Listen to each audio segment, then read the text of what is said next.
Hello everyone, welcome to star IQ। उम्मीद है कि आप बहुत अच्छे होंगे। आज इस पर्टिकुलर लेक्चर में हम लोग बात करने वाले हैं इंडियन पिनल कोड के बारे में, यानी कि IPC और CRPC के बीच में डिफरेंस, कब ये लागू हुए थे और इनसे जुड़ी हुई कुछ इंपॉर्टेंट धाराएं भी जो हमारे एग्जाम में कहीं ना कहीं पूछे जाने की संभावना हो। ये लेक्चर पर्टिकुलर उन बच्चों के लिए है जो कि हरियाणा पुलिस की तैयारी कर रहे हैं, हरियाणा SI या कांस्टेबल या दुर्गा शक्ति वटेवर इन पोस्ट की तैयारी कर रहे हैं, तो इनमें आप लोगों को ये वीडियो मदद कर सकता है। तो चलिए सीख लेते हैं हम लोग कुछ महत्वपूर्ण बातों को। आज सबसे पहली बात प्यारे बच्चों हमारे पास में यहाँ पे आएगी कि जो IPC होता है, IPC का फुल फॉर्म क्या है। IPC का फुल फॉर्म बहुत अच्छे से आप लोगों को पता होगा क्या होता है भाई। IPC का फुल फॉर्म है इंडियन पिनल कोड, ठीक है, इंडियन पिनल कोड है। इसको उर्दू में क्या कहा जाता है? इसको उर्दू में कहा जाता है ताज इरात ए हिंद, ठीक है ना, ताज इरात ए हिंद। आप लोगों ने फिल्मों में तो शायद ये बात पक्की सुनी होगी पुरानी फिल्मों के अंदर कि ताज इरात ए हिंद के तहत दफा 302 के तहत आपको सजाए मौत सुनाई जाती है। तो ये ताज इरात ए हिंद मतलब इंडियन पिनल कोड ही है और कुछ नहीं है, ठीक है। इसके अंदर जो दफा वर्ड बोला जाता है, ठीक है, दफा हो जाए वो वाला वर्ड नहीं है, ठीक है ना।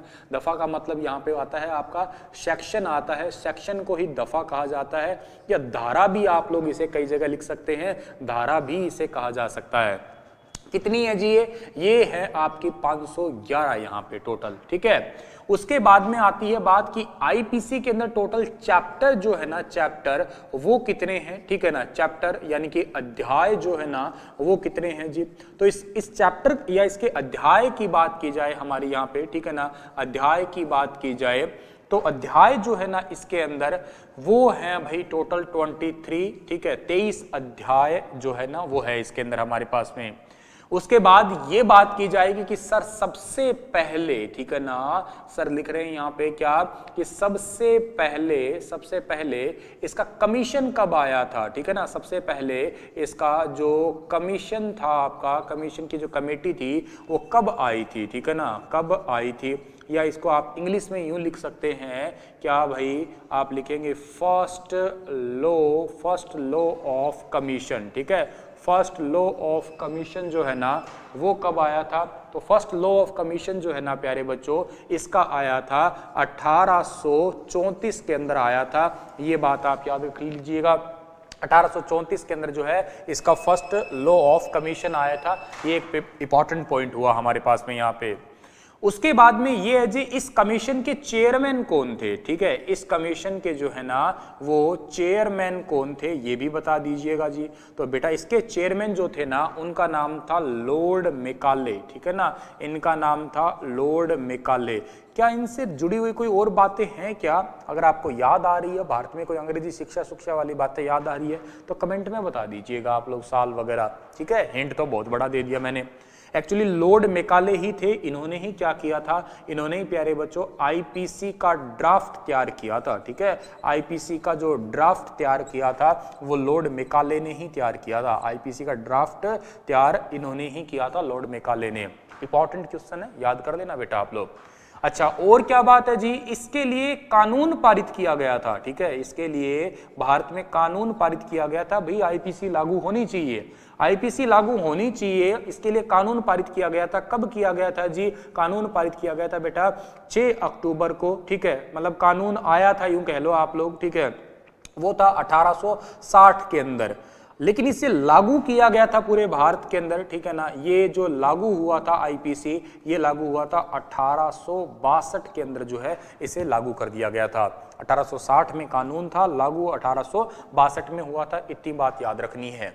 अब ये तो थे कुछ फैक्ट जो हमें याद रखने होते हैं, इंपॉर्टेंट तरीके से जो है ना हमें यहाँ पे याद रखने होते हैं ये, ठीक है। तो हम लोगों को ये बात समझ लेनी है यहाँ पे, क्या समझनी है जी? समझनी ये है बेटा यहाँ पे हमें बात कि जो ये चैप्टर है ना 23, इन चैप्टर को भी हम लोग जो है ना मेनली पढ़ेंगे किसके अंदर, हम चैप्टर को जो है सेक्शन वाइज डिवाइड कर करके पढ़ेंगे, ठीक है ना। सेक्शन में डिवाइड कर करके पढ़ेंगे कौन कौन सा चैप्टर में क्या क्या बात आएगी।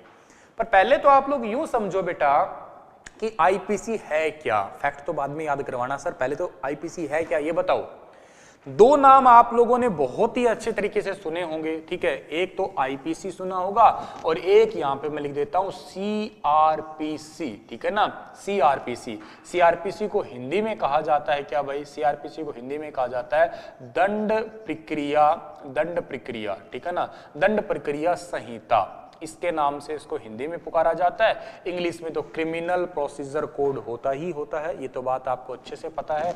या इसको कई जगह यूं भी लिख देते हैं क्या भाई, कोड ऑफ क्रिमिनल प्रोसीजर, ठीक है ना, कोड ऑफ क्रिमिनल प्रोसीजर, इसको ये भी लिख देते हैं। दोनों में बहुत बड़ा बड़ा फर्क है, फर्क बाद में बताऊंगा, पहले फैक्ट तो जान लो यार इसके, ठीक है, फैक्ट जानने जरूरी है बेटा इसके।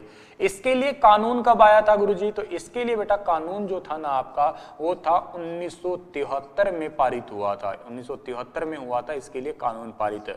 दूसरी बात क्या है जी इसके लिए, ये लागू कब हुआ था सर जी? ठीक है ना, लागू भी कभी हुआ होगा, लागू हुआ बेटा 1 अप्रैल को, ठीक है ना, 1 अप्रैल 1974 को जो है ना ये लागू हो गया है, ये बात भी आपको याद रख लेनी है, ठीक है। और इसके लिए इसके तहत आती क्या क्या बातें हैं, ठीक है ना, तो इसमें सबसे इंपॉर्टेंट आता है जो क्या, वो आता है एविडेंस का, ठीक है ना, एविडेंस, एविडेंस के बारे में बात आती है, एविडेंस कलेक्शन की बात आती है, ये एक इंपॉर्टेंट चीज होगी यहाँ पे।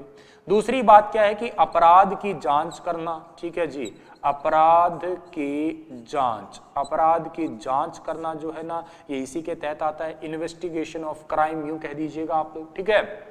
और क्या बात आती है भैया आपकी, और जितने भी संदिग्ध होते हैं, सस्पेक्ट होता है, ठीक है ना, जो सस्पेक्ट पर्सन होते हैं, सस्पेक्ट की जांच करना, ठीक है ना, सस्पेक्ट की जांच करने का अधिकार है भाई यहां पे। अब सुनो मेरे प्यारे प्यारे बच्चों, ये तो हो गए हमारे सारे फैक्ट। मुद्दे की बात अब करते हैं, समझ लेते हैं कि क्या बात लिखी है, राम कथा क्या लिखी है सर आपने। ये आईपीसी का फुल फॉर्म है इंडियन पिनल कोड। किसी को मारना अपराध है, बोलो हाय, है कि नहीं? पक्की बात है। मेरे थप्पड़ मार दिया, ये भी एक अपराध है। अपराध होता क्या है, अपराध की परिभाषा क्या होती है, किसे अपराध कहा जाता है, ये बात आईपीसी के अंदर है। भाई 5 लोग इकट्ठे हुए हैं और 5 लोग इकट्ठे होके किसी का घर लूट लिया, किसी की इज्जत लूट ली, किसी के घर से पैसे लूट लाए, ठीक है, बैंक की डकैती कर ली, लूटपाट कर दी, मानहानि कर दी, ठीक है, गर्भपात करवा दिया, ये चीजें अपराध है। किसी का हत्या करने का प्रयास किया, ठीक है, तो ये बेईमानी कर दी, ठगी कर दी, 420 जिसको आप लोग बोलते हो, तो ये सारे काम जो है ना, ये सारे अपराध भी। अपराध की डेफिनेशन, किस किस चीज को अपराध कहोगे आप लोग, वो सारी बातें आईपीसी में आएगी। आईपीसी हमेशा पुलिस जो है वो भी किया करती है। अपराध साबित हो जाए, अपराध साबित होने के बाद में इन पे सेक्शन लगा करते हैं फिर आईपीसी के, लेकिन उसको साबित करवाने में मदद भी तो करनी पड़ेगी ना। कैसे करोगे साबित? उसको कोर्ट में लाना, एविडेंस कलेक्ट करवाना, उसकी प्रक्रिया, पूछताछ करना, सबूत वगैरह इकट्ठे करना, उसमें सीआरपीसी मदद करता है, यानी कि क्रिमिनल प्रोसीजर कोड होता है, या कोड ऑफ क्रिमिनल प्रोसीजर इसे कहते हो आप लोग, दंड प्रक्रिया संहिता बोलते हैं।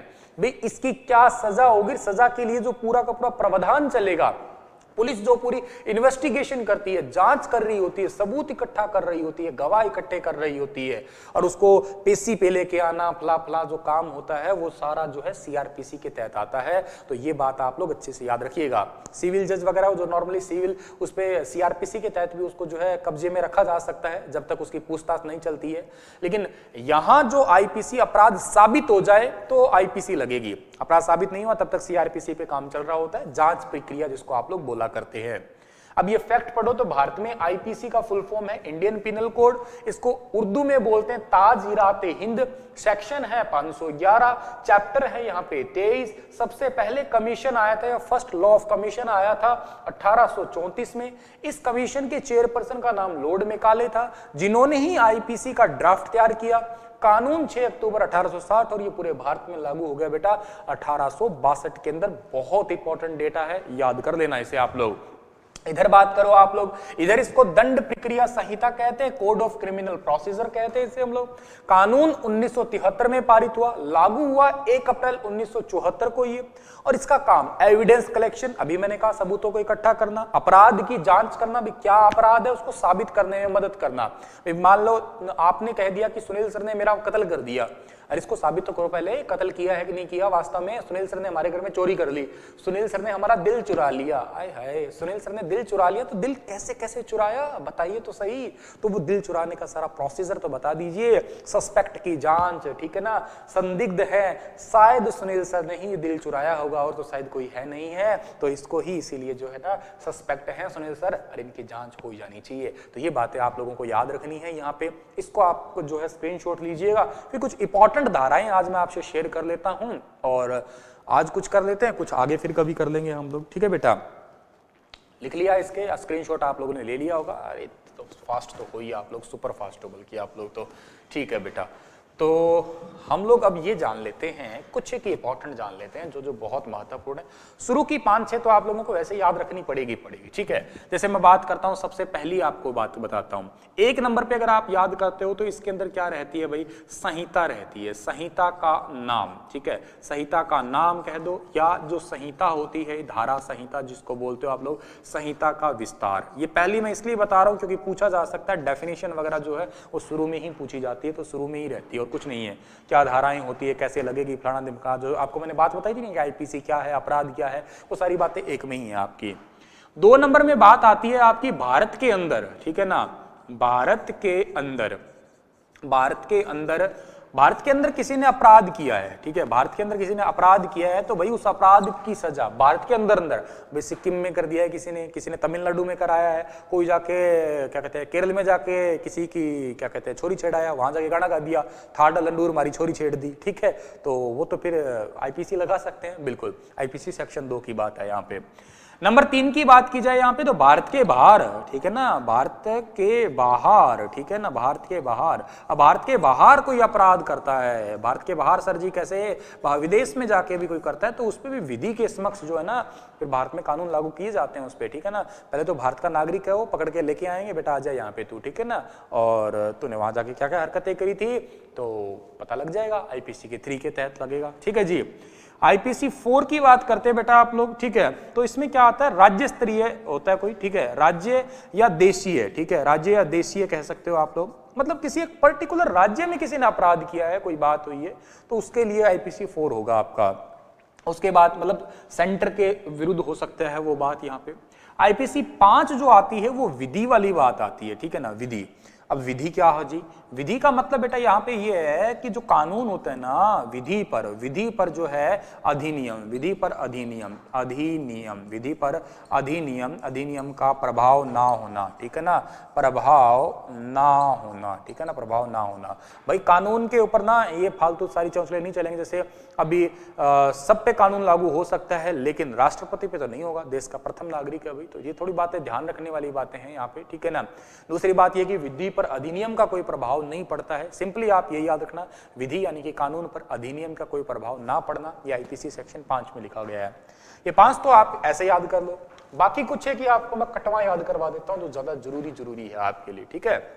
कुछ आज करवा रहा हूं, कुछ फिर कभी करवाऊंगा, ठीक है। जैसे एक तो आप लोगों को यहाँ पे याद करवाता हूं मैं, इधर मिटा दूं क्या मैं इन चीजों को, चलो एक बार तो यहाँ लिख देता हूं मैं, ठीक है। यहां लिख रहा हूं मैं धारा 300 का मतलब है कि मौत एक अपराध है, ठीक है, मौत एक अपराध है, ठीक है ना, मौत एक अपराध है, मतलब खुद की मौत नहीं, किसी की मौत करना, किसी का हत्या करना एक अपराध है। 300 में यही लिखिए, केवल हत्या को अपराध कहा गया, ये बताया गया है, लेकिन उसके लिए सजा, अच्छा उसके बाद में उसके लिए सजा जो है वो 302 में होती है, मौत की सजा, ठीक है ना भाई, मौत की सजा जो है वो बहुत ही फेमस है, ठीक है ना, फिल्मों में तो यही चलिए 302 के तहत आपको ताज़े-इरात हिंद वो बताया था मैंने आप लोगों को। एक 307 भी होती है, 307 ये होता है बेसिकली अटेम्प्ट टू मर्डर, ठीक है ना, अटेम्प्ट टू मर्डर, ठीक है, अटेम्प्ट टू मर्डर, हत्या का प्रयास, कोशिश तो बहुत कर ली उसने मारने की, बस मरा ही नहीं, वो बात है, कर्म है अगले के, ठीक है ना, सर फोड़ दिया, तलवार चला दी है, ठीक है ना, फावड़ा चला दिया, कस्सी चला दिया, डड़े फेंक दिए, ईंट फेंक दी, लठ मार दिया, कोशिश तो बहुत किया मारने की, पर मरा ही नहीं, बच गया, हत्या का प्रयास है, ये गैर जमानती धारा में आती है भाई, ठीक है ना, जमानत नहीं होने वाली यहाँ पे। कोशिश ना करना किसी का आप लठ मार दो, सर फोड़ दो फालतू में, ठीक है ना। 304 होती है बेटा लापरवाही, ठीक है, लापरवाही की वजह से सजा, ठीक है, लापरवाही की वजह से मौत, ठीक है, लापरवाही की वजह से मौत हो जाए। अब ये है कि आप गाड़ी चला रहे हो, आप दारू पी के चला रहे हो और वूं करके, वो बाइक वाले देखे होंगे ना आपने कई बार, मतलब डरा देते हैं बिल्कुल, वूं करके निकाल के ले जाते हैं, तो वो है आरामखोर एक नंबर के। उन पे लगनी चाहिए कौन सी 304 की, उनकी वजह से बहुतों का एक्सीडेंट होता है। कई हॉर्न लगाए रखते हैं, ठीक है, और बस वाला हॉर्न लगाए रखते हैं और एकदम गली में पीछे जाके पाँव सोचते हैं यार पता नहीं क्या आ गया एकदम से ये, ठीक है, ट्रक आ गया क्या, बुढ़ा आदमी तो वैसे हार्ट अटैक से मर जाए यार, वो लापरवाही कहेंगे आप लोग, क्या कहेंगे इसे, ठीक है। चलो जी, और क्या कहेंगे आप, 376 बात कर लो आप लोग, इंपॉर्टेंट है बेटा 376 तो बहुत इंपॉर्टेंट है। ये है बलात्कार, ठीक है, बलात्कार, ठीक है, आजकल बहुत हरामखोर है जो ये काम कर रहे हैं, पता ही है, बताने की जरूरत नहीं है। 395 जो है ना, ये है डकैती से संबंधित, ठीक है, डकैती से संबंधित। डकैती में क्या आता है, डकैती में याद रखना 4+ लोग होंगे, लेकिन एक ध्यान रखना 392 भी है, ये होती है लूट, ठीक है, लूट में 4 से कम, ठीक है ना, लूट में क्या होता है 4 से कम, 4 से कम, लूट में 4 से कम लोग होते हैं, ठीक है। डकैती 4 से ज्यादा लोग आएंगे, ठीक है, कहते हैं ना बैंक में डकैती हुई तो मतलब 4 से ज्यादा, लूटपाट हुई है तो 4 से कम लोग होंगे, ठीक है, ये याद कर लेना आप लोग यहाँ पे। और क्या याद करोगे आप लोग भाई यहाँ पे, ठीक है, और आप लोग याद 392 होंगे, 377 याद कर लो एक, ठीक है, 377 लिख रहा हूं बेटा यहाँ पे मैं, 377 में क्या याद करेंगे आप लोग, ठीक है। देखो 377 में ये कुछ होता है कि जैसे लड़का और लड़का या लड़की लड़की, धारा 377 आप लोग अच्छे से जानते होंगे, ठीक है ना। उस टाइम पे कुछ ऑफेंसेस करना, कुकुर्म करना कहूंगा मैं, ठीक है ना, बलात्कार कुकुर्म करना, ये वाला 377 होगा। 396 होता है हत्या, ठीक है ना, हत्या और प्लस में डाका भी डाल दिया, हत्या प्लस में डकैती, मार भी दिया और वहां से सारा सोना धन वगैरह वो भी ले गए जो भी था उनका। 365 एक और है, 365 में होता है अपहरण, ठीक है, अपहरण, ठीक है, अपहरण करना, ठीक है ना, किडनैपिंग बोलते हैं जिसको आप लोग। एक 201 भी होती है, 201 में होती है झूठी गवाही, ठीक है ना, झूठी गवाही देना। अब मान लेते हैं आप लोगों ने कह दिया कि सुनील सर ने हमारा दिल चुरा लिया, दिल चुरा तो लिया और इसकी गवाही भी किसी ने आके दे दी है, झूठी गवाही दे दी है, तो उनके ऊपर लगेगी कौन सी बेटा, 201 नंबर धारा लगेगी, ध्यान रख लेना भाई, 201 नंबर धारा लगेगी। ये लिख लिया होगा ना, स्क्रीनशॉट ले लेना बेटा इसका आप लोग।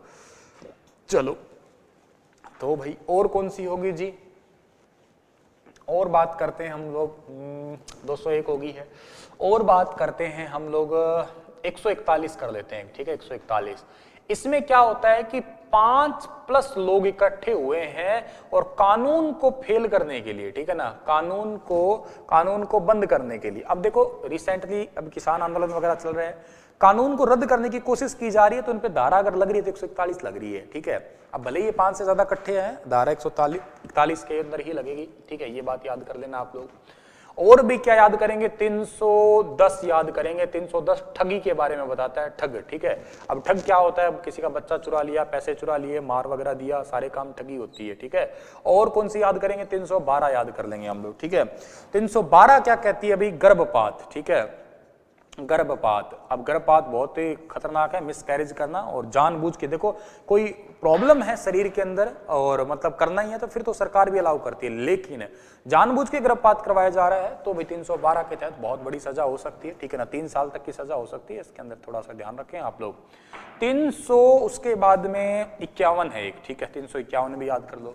351 में आता है हमला, असॉल्ट, ठीक है, किसी पे हमला करना, हमला मतलब बिना बताए होता है, ठीक है, हमला तो वैसे भी बिना बताए होता है बेटी को बता के, तो कोई ऐसा थोड़ी ना कि ब्याह करवा रहे हो आप लोग। 354 की बात कर लेते हैं हम लोग, ठीक है, 354 354 की अगर मैं बात करता हूं तो स्त्री की लज्जा भंग, ठीक है ना, स्त्री की लज्जा भंग, ठीक है, स्त्री की लज्जा भंग, स्त्री की लज्जा भंग, इज्जत लूटने की कोशिश करना, ये भी गलत है। 415 और बता देता हूं एक आपको, 415 के अंदर क्या होता है, छल क्या होता है, छल एक अपराध है, ये माना गया है। 417 में इसकी सजा है, छल की सजा, ठीक है ना, छल की सजा, ठीक है, छल की सजा 417 के तहत आती है। 415 में छल बताया गया है अपराध है, ठीक है। अरे 420 करते हैं लोग, ठीक है, 420 में, ठीक है, इसमें छल होता है, छल प्लस में ना धन भी लूट लेते हैं, ठीक है, धन भी लूट लेते हैं, ठीक है। तो ये 420 होता है आपका, 420 में याद कर लेना आप लोग। एक 499 बहुत जरूरी है भाई, ठीक है। 499 ये मान आनी है, ठीक है, मान आनी। आपने किसी को गाड़ी दे दी, आपने फालतू का कोई कमेंट कर दिया वीडियो पढ़ते पढ़ते, उल्टा सुल्टा कमेंट कर दिया। ध्यान रखना कभी किसी के यूट्यूब वीडियो पे उल्टा सुल्टा कमेंट मत कर देना, खा मेरी वाली वीडियो पे पक्का ना कर देना। मेरे को तो 499 दायरा याद है, ठीक है, 499। तो बेटा देख लेना, ठीक है ना। किस दिन माथा घूम गया ना किसी मास्टर का तो फिर लेने के देने पड़ जाएंगे। कई होते हैं माचो बन के फालतू के उल्टे सीधे लिखते हैं, ये नहीं हुआ वो नहीं हुआ, तो तुमसे तो बेटा वो भी नहीं हुआ, ठीक है। अगला मास्टर कर रहा है वो तुम्हारे लिए ही कर रहा है, कोशिश कर रहा है, मेहनत वाला ही काम है ये, ठीक है। चलो, बड़े प्यारे प्यारे बच्चे भी होते हैं, कर बहुत अच्छे अच्छे कमेंट भी करते हैं, ऐसी बात नहीं है, एनर्जी आती है कमेंट पढ़ के तो मैं ये वीडियो बना पाता हूँ। 24 नंबर जो होता है वो आपका है बेईमानी का, ठीक है ना। कई होते हैं बड़े बेईमान होते हैं, उनको 24 नंबर लगा दो, ठीक है। एक 40 नंबर होता है, ये अपराध ही होता है, ठीक है, अपराध, ठीक है। बेईमानी एक अपराध होता है, या किसी से ठगी चोरी करना अपराध बताया गया है। एक 54 होता है, ये बेसिकली क्या है कि 54 और एक 55 दोनों याद रखो, ये आजीवन से, आजीवन। अब क्या है कि मान लेते हैं आपको मौत की सजा सुनाई देगी, आप लठ लेके खड़े हो गए, मैं तो मौत की सजा नहीं ले सकता, मैं ये नहीं करूंगा, मैं वो नहीं करूंगा, आईपीसी की धारा 54 लगेगी, फिर दोबारा अपराध मानना है इसमें। आजीवन सजा हुई है, उसके सामने हो गए मैं आजीवन सजा नहीं ले सकता, कोर्ट की अवमानना नहीं, कोर्ट ने जो कह दिया वो मानना ही पड़ेगा। वो 54 और 55 में दोनों बताए गए हैं। तो आज के लिए इतना ही कर लो बच्चा, ठीक है। फिर कभी हाजिर होऊंगा, फिर कभी कुछ और इंपॉर्टेंट धाराएं होंगी तो वो भी शेयर करूंगा। बाकी मैक्सिमम चीजें मैंने कोशिश की है कि जो मुख्य है वो आप लोगों को मैं बताने की कोशिश करूं। अगर वीडियो पसंद आया है तो लाइक और शेयर जरूर कर देना। इसका एक बार स्क्रीनशॉट ले लो यार आप लोग। स्टार IQ पे अगर पहली बार आए हो ना तो चैनल को सब्सक्राइब करना बिल्कुल मत भूलना यार आप।